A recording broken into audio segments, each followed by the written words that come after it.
Chapter 2. Past the Shoreline. Ronnie's mind was flooded with memories of his siblings' fingers, slipping through his own, as he fiddled silently with his amulet in the corner of the mess hall. 3 hollow rings encircled its edge, one for each of his closest siblings and him. At least, that's what he imagined.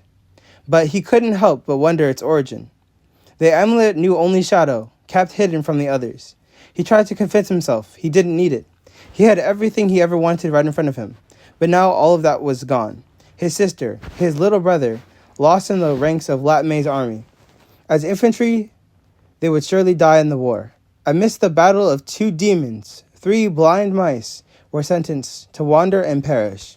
As he stared off into space, lost in his mind, Ronnie heard a loud thud. 2 large soldiers were at his 12 and 9. A gruff sound escaped the mouth of one to his left as he began to clear his voice and speak. "You boy, what's your name?" one of the soldiers asked. But Ronnie just sat there in silence, completely missing their question, lost in a gaze as he flipped the amulet around. Its engravings were nearly illegible, but they were pretty sharp.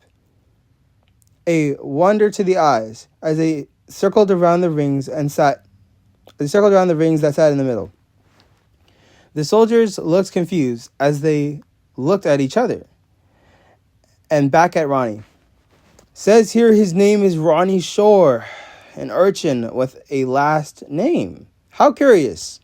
I hope the report forgot to mention that he's deaf. It would be a shame to have a soldier, who doesn't know how to speak when he's spoken to."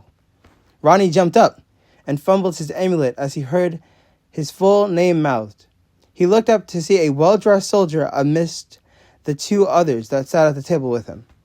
A look of disappointment etched into the soldier's face as he stared Ronnie down, ignoring the others. I'm sorry," Ronnie stuttered, as he clutched tightly to his amulet. He stared with a glossy look that would cut anyone in half. Each soldier in the room had reinforced armor around their hearts, though, especially the sergeant. His steel-shut windows let no man peek through his soul. The thing a man would dare to call eyes met Ronnie's with a chilled response. "Oh, he can hear," marked the sergeant sarcastically, turning to the other soldiers. However, the other soldiers, their looks were diverted, as if trying not to add dynamite to the fire. The sergeant continued anyway. "Let's see if you can hear this. I don't care about how you feel. I expect at least some competence. I don't plan to have distracted, reckless little whelps running around and ruining my regiment. This country be damned." He sighed and shook his head before pressing his fist against the table. "Is that understood?" Ronnie only looked onward, failing to make even a single sound as his lungs struggled against the collapse. "I said, do I make myself clear?" The sergeant's words shot out from his mouth and shook Ronnie to his core. It was as plain as day the world had turned on him and sought the cruel tinge of suffering. Luck had no interest in him. He looked back at the sergeant and nodded, uttering one word. "Understood." Ronnie put the amulet back in his pocket as the sergeant stared for a moment, noticing it but letting it pass. When he cleared the area, a void of silence filled the air until one of the soldiers sitting at the table spoke up. "So, Ronnie Shore then. Pah, well that was nothing. He managed to speak before getting clobbered by another. "You're kidding me. Don't go giving that spiel about your joining." The 2 of them laughed as Ronnie could do nothing but stare at them puzzled. "Hey kid, here, the run on this one right here. This one right here was a run, nothing short of it." The hall broke out in laughter as the silence vanished once more. Ronnie broke out a small smile as his heart tightened, for happiness could only bring misery. The jaunt chaos brought the thoughts of his family long gone. He clutched onto his pendant and stared into the hearth, humming the old tunes that swirled about in his mind, trying to hold back to the tears. "Oi, this kid, Ronnie's looking biscuity, ain't he?" "Shh! You hear that?" Another soldier sat down next to the 2 and poured each of them a glass. "I bet he ain't even know. Hey kid, where you pick up that tune?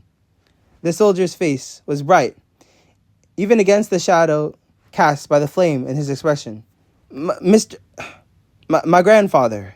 He used to sing it to me, Ronnie nodded, as he kept his face unmoving towards the fire, his shadow dancing with a flicker. Well, he's got taste.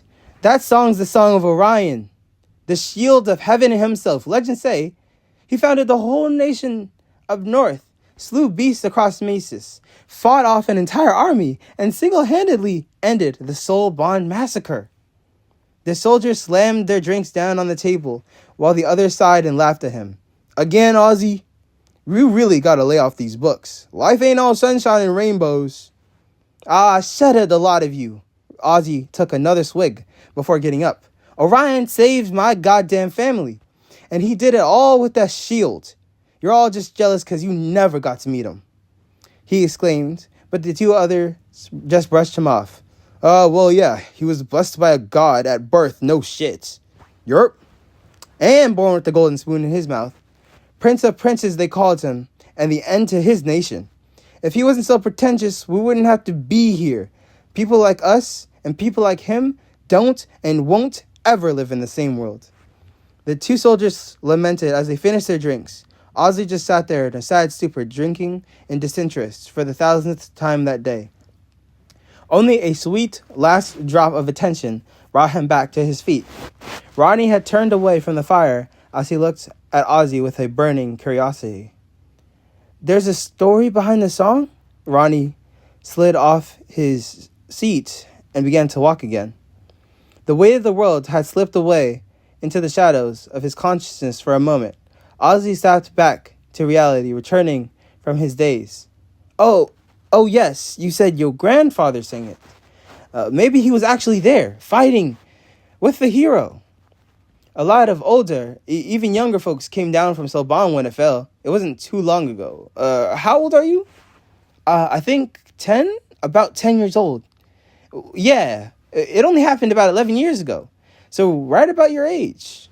The bell rang twice. A sound of sighing and groaning filled the halls, followed by a clanging of steel and shuffling of dragging feet. Ozzy eyed his crowding brethren and joined in on their hymn. Looks like we gotta go. Breaks over and back to duty. Let's talk and walk, eh? He gathered his things and set for the door, another sigh escaping him before his mind rewinded. Where was I? A hero from Soban 11 years ago? Oh, right. I was 12 when the massacre happened. I remember my cousins, aunties, uncles, flocking from Soban after being displaced. So many relatives annoyed me. What I knew at that age, wow. And here you are, in the army. You're just a child. He paused for a moment as he looked out to the city landscape and to the rising towers before he continued. But I lived in this city my entire life. He saved my family, you see. Many died a couple years after from natural causes and stuff, but it's better than being torn apart by vicious monsters.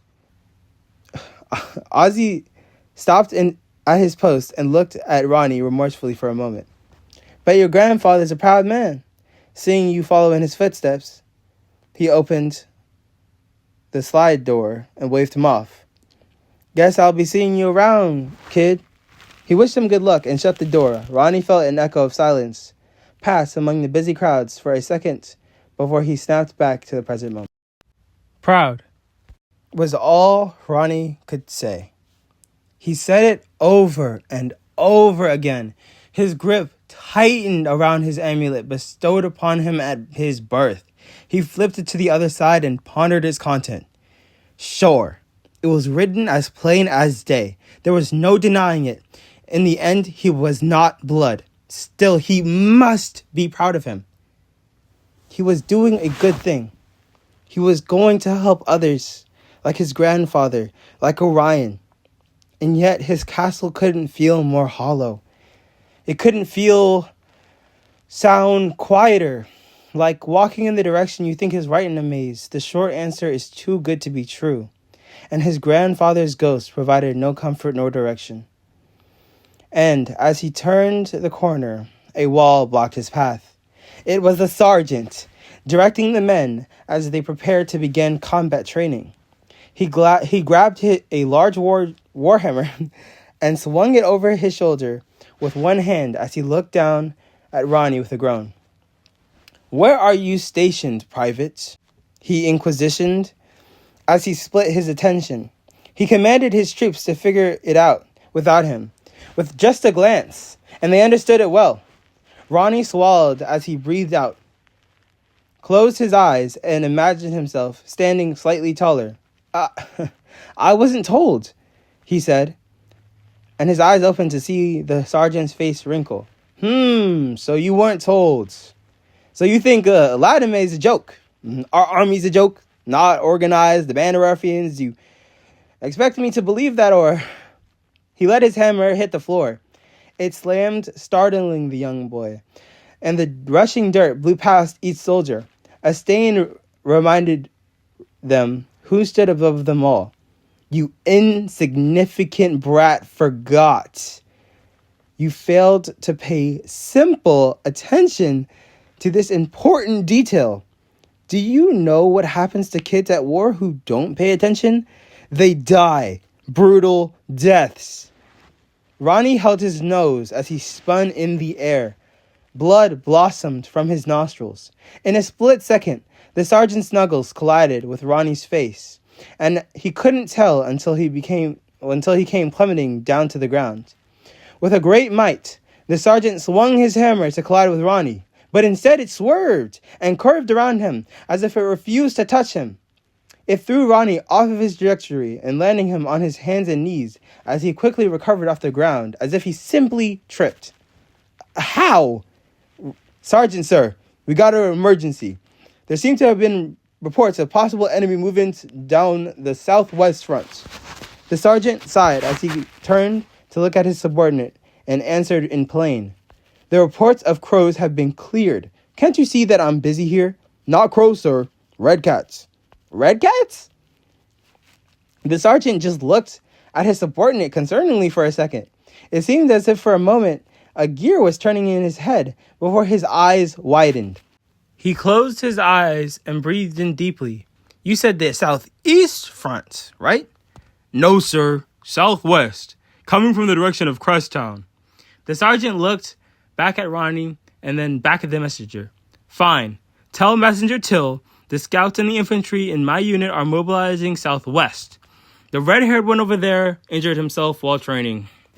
He'll be cleared from service today, so cross him off the list." "Sir, the major was very clear. This is a serious matter. This could risk the black operation. Please remember Riven Road." Nobody in this entire room remembers Riven Road more clearly than me." The sergeant pushed his subordinate aside and walked towards the door before turning around. His sleeve gave way, revealing twisting vines of green wrapped around his wrist. Wilted flowers limply attached to one another as their last breath was squeezed out by the sergeant's desperate grip. He tucked it away and blinked away the moment before scanning the room with a fresh, cold expression. "Why is everyone still seated? Get up!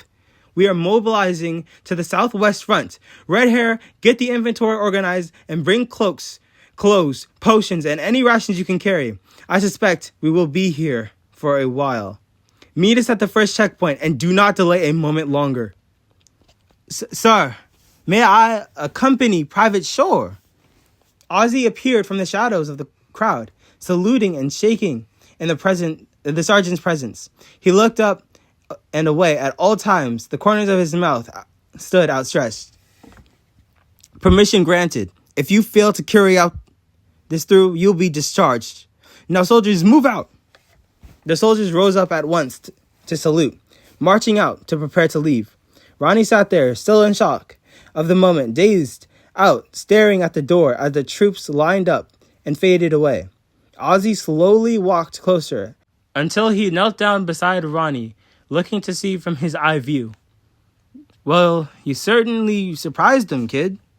His hands still shook, nearly as bad as Ronnie's. "You'll make a tougher soldier than..." He bit his tongue as he gazed into Ronnie's wide, dark pupils. his scleras painted in a variety of red and blues. A storm crackled in his mind. "Hey kid, are you—" "No.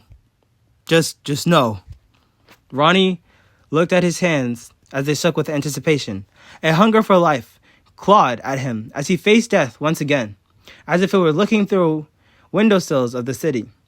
"By the 7, I could have. You wouldn't. I wouldn't. Nobody would have let that happen. Even though you just stood there and did nothing. Kid, look, I mean, he just did it to scare you. He even missed at the end. You're strong. You wouldn't have, all right? My name is Ronnie." "Yeah, well, Ronnie, you're gifted, all right? Got so much more potential than you realize. I'm sure the sergeant sees it in you. He's a good man. He's strict, yes." He paused for a moment before continuing. I couldn't intervene. "But you were fine. Like, you already condensed your mana to protect yourself from the impact. That is, you didn't condense it that much on instinct, did you?" Ozzy looked curiously, with a squint, looking to see Ronnie's approval. A switch in emotion appeared before him. His face lit up, as if it was facing fire from before. "Condensation?" he asked, only to be visited by a mote of silence. Ozzy slowly got up, a smirk decorated his face, and lent his hand to Ronnie. "Well, you've got a lot to learn. Better bring the supplies to the rendezvous. Maybe you'll figure it out how to do it by then. I'll even help." Ronnie grabbed his hand and pulled himself up with excitement. "Fine, it's a deal. Lead me to the inventory." Ronnie rushed off to the door as Ozzy huffed a sigh of relief as he watched him hop away. The feeling of having a protege to teach almost felt cathartic. His mind flipped back to the page where images of the hero's shield was painted on every wall. The adventures of the past could now begin with his face dawning hope. A moment of comfort and assurance took over him until he heard shuffling on the roof. It gave him pause for a second, but not another sound came. He chose to walk with Ronnie through the halls, but he kept his eye to the ceiling. His hand flinched when he touched the knob of the inventory room. He heard a click above before he turned it. Ronnie raised his brow, cutting himself off in the middle of the conversation, hosted and attended by him alone. "Is everything okay?" "Yeah, I guess we have rats." He slightly shuddered at the mention. He finally pushed the door open, revealing the infamous room. Boxes and crates, lotions and potions, trinkets, odds and ends, that sort of thing. The thought of even cleaning the mess made Ozzy slump over. But to Ronnie, the room was a fortress waiting to be explored. His eyes caught a door towering behind the crates. He slowly lifted each one, his mana fluctuating as he attempted to stay in control.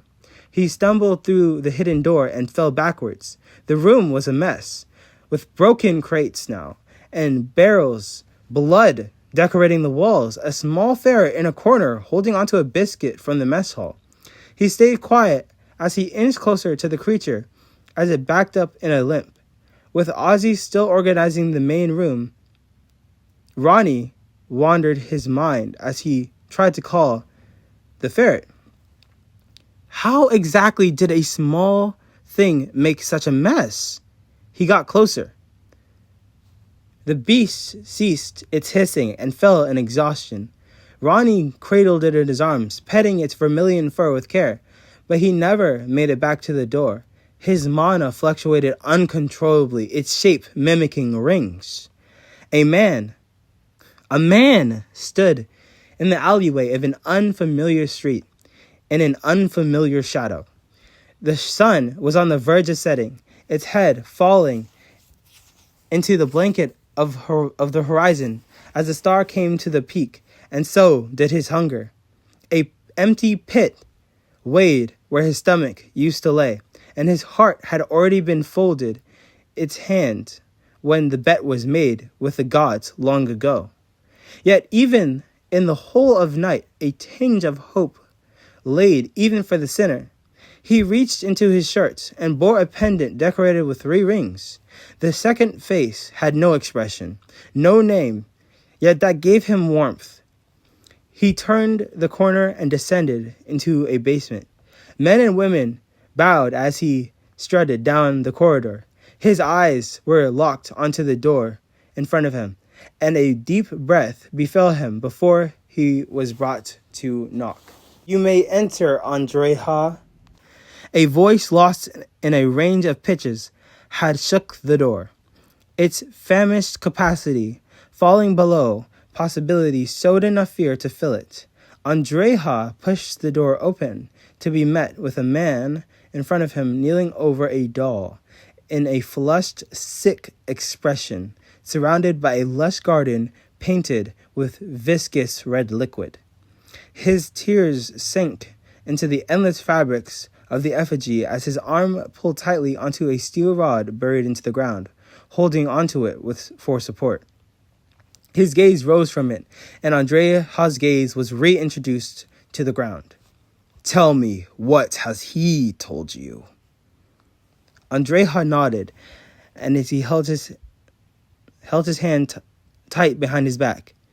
"He said that the cube holding Saint Mink is in Latime, and that the one of the bewitched will have it." He raised his head to be met with his superiors.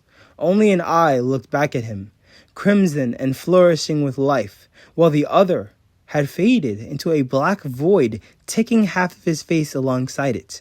He scratched at the left side of his face until it resembled his fading humanity. The plants around him began to slowly wilt, and a blur of vermilion began to dance out of the way.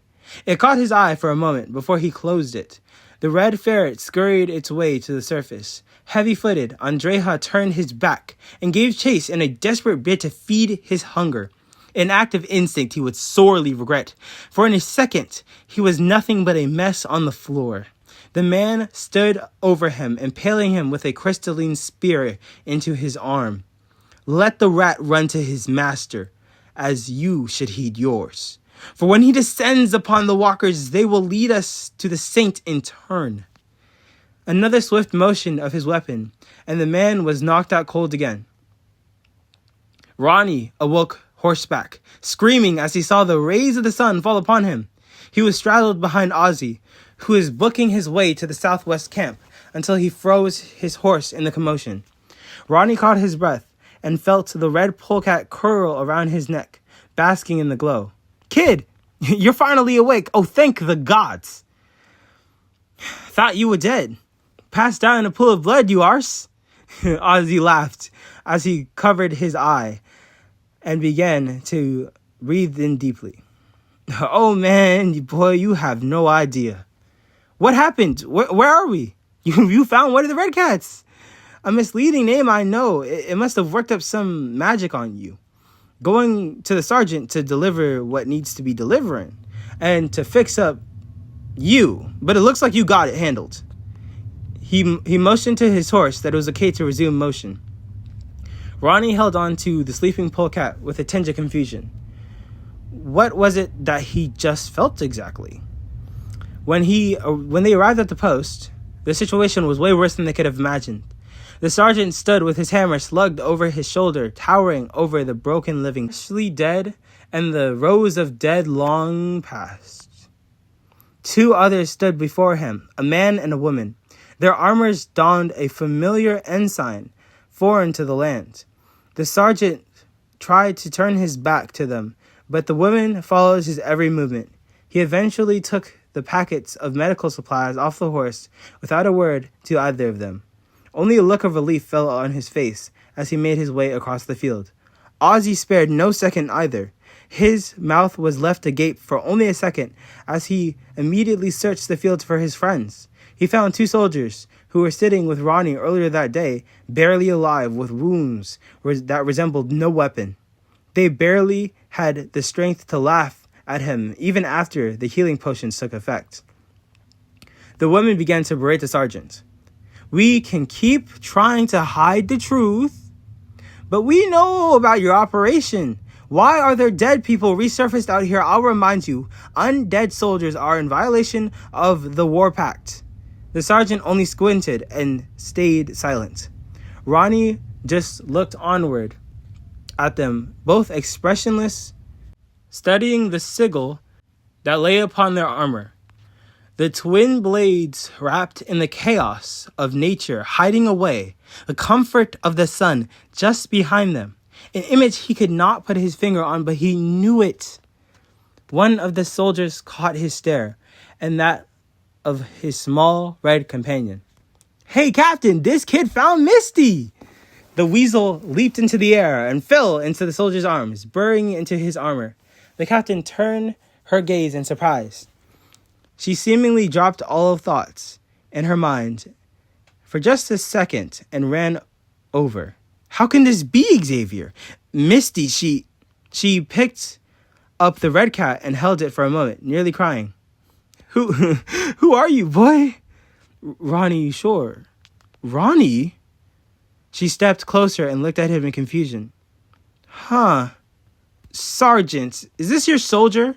The sergeant finally answered after the last drop fell on the festering wounds of the fallen. He shook his head. "Not from any will of mine." "Good. Then you won't mind if we take him?" Ronnie woke up fully at the remark in shock. Whoa, you can't just take me where you want. I'm not moving like this again. You're not taking me. This isn't all right. Right, Ozzy? Ozzy looked at him in surprise, but he couldn't bear to reject. He looked away in fear as the sergeant looked at the strangers emotionless. "Captain Madeline, permission to speak?" Xavier cut in as he slowly grabbed Misty and placed her back in Ronnie's hands. "Granted. This red cat is not ordinary. Even among them, she only trusts Eve Walkers, members of our organization. But it seems she chose to stick by you. When it comes to this one, there's no coincidences. I can tell you've brushed up against monsters, and when that happens, the tide will pull you under, and there will be no coming back. You need a proper guiding hand, and you need to come with us. But it's your choice." He reached out his hand and pulled Ronnie down to the ground. The grass fell softly underneath him. The fallen monsters, the undead, that were laid just beyond the two, stared into his soul before they both closed the view. For a hand covered in steel, there was a strong feeling of comfort as it rested on his head. "So, what do you say? Will you come with us?" Chapter 2, end.